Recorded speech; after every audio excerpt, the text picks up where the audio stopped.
Going on, everybody? Tyler Kenyon here with California Bass and Guide Service. We're out here on Lake Berryessa today. It is September 10th. Just going to give you guys a little lake report, a little fishing report, how everything's going out here. As far as the lake goes, up on the main lake on the north end, we're looking at around 4 to 6 foot of visibility. Down south, out in the narrows, you could start to see the bottom around 10 feet. You could see real clear at 6 to 8 feet. The water is a little murky right now. I think the lake might just be starting to turn over. Some of that grass is dying off, so it's not crystal clear. It's got a little tinge to it, but it's not horrible. As far as the fishing goes, there is all kinds of bait throughout the whole lake. So you got shad. I've seen balls of shad from 80 feet deep up into 6 inches of water, and I've caught fish from 80 feet deep to 6 inches of water. If you want to get on the bank and run that, just do a little junk fishing. That's kind of what I stuck to today. I've caught more fish up shallow, but not as good quality. I've caught a lot of small 10, 12, 14 inch fish. I did catch my biggest fish of the week in about 6 inches of water on a jig, flipping the bushes up here. But as far as a consistent quality bite goes, for me, it's been out on those main lake points, backing off in about 20 feet of water, looking for some nice big chunk rock. I've been catching fish schooling up on a topwater out off those points. I've been catching fish on a jerk bait, and I've been catching them on a drop shot out there. If you do have the forward-facing live sonar, I've caught a couple off of that, suspended under some bait balls, more so in the narrows if I'm going after some spotted bass or smallmouth bass. I've been catching them suspended. As far as the largemouth bass go, they're kind of everywhere. I've caught largemouth out in 30 feet of water. I've caught them up in, like I said, in 6 inches of water. So as far as baits go, it's September, it's junk fishing. So I mean, the biggest producers for me, I've been throwing that, just a jerk bait. This is a Lucky Craft Pointer 110, just a shallow diving 110 size jerk bait in a ghost minnow color. I've been catching them on a walking bait. I've been doing most of the top water damage on the, I don't remember what size it is. It's a smaller River to Sea Rover. It's that about 4-inch size, the 98 Rover 98 says it right there. So I've been catching a couple on that in the mornings, and I have seen a couple groups schooling, able to throw that out there and get bit.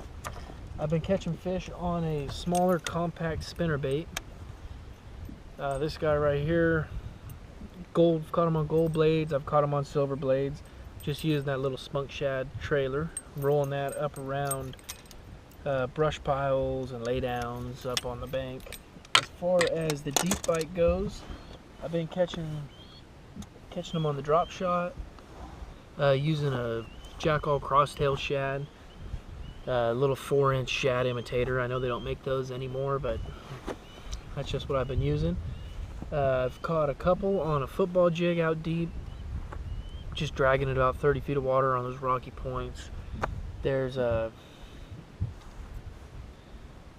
little bit of a tube jig bite. I've caught a couple on a tube, same thing, just dragging them on those rocky points. I think these fish are really keying in on that hard cover right now, because most of the more quality bites are coming off of rock or wood. I think that grass is starting to die off a little bit up there. You can see it floating around. The water's a little different color. They're pulling out of that grass, getting up on some hard cover, feeding on these bait fish. Now, it's going to be difficult to come out here and just look for bait fish, because they're everywhere. There's shad from one end of this lake to the other right now. So if you really want to key in on the shad, you're going to be doing a lot of moving around. I've just been fishing spots knowing that the shad are probably going to be there. I don't think I've pulled up on one spot in the last 3 days of fishing where I haven't seen some bait. As far as the pressure out here goes, I know they're gearing up to have the Bass Angler Magazine Pro Tour tournament out here, Tournament of Champions, I believe. So I've seen a handful of guys out here pre-fishing for that. I've seen quite a few boats out just kokanee fishing, trout fishing.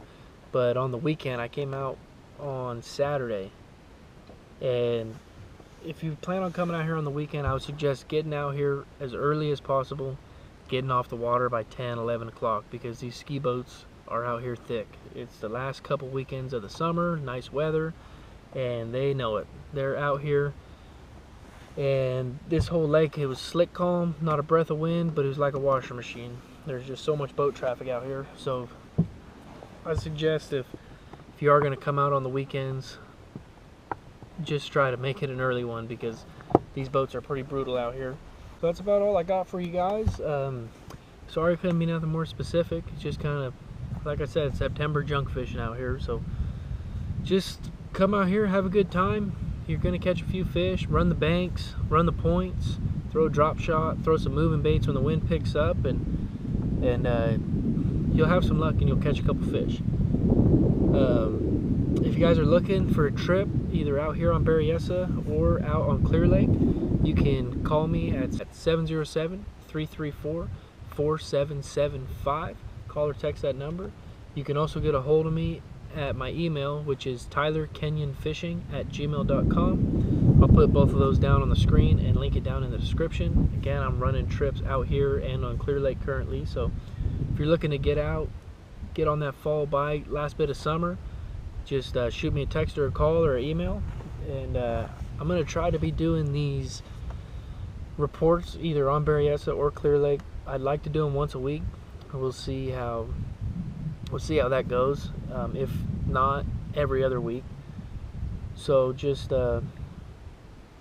yeah, leave a thumbs up and be looking back for more reviews. All right.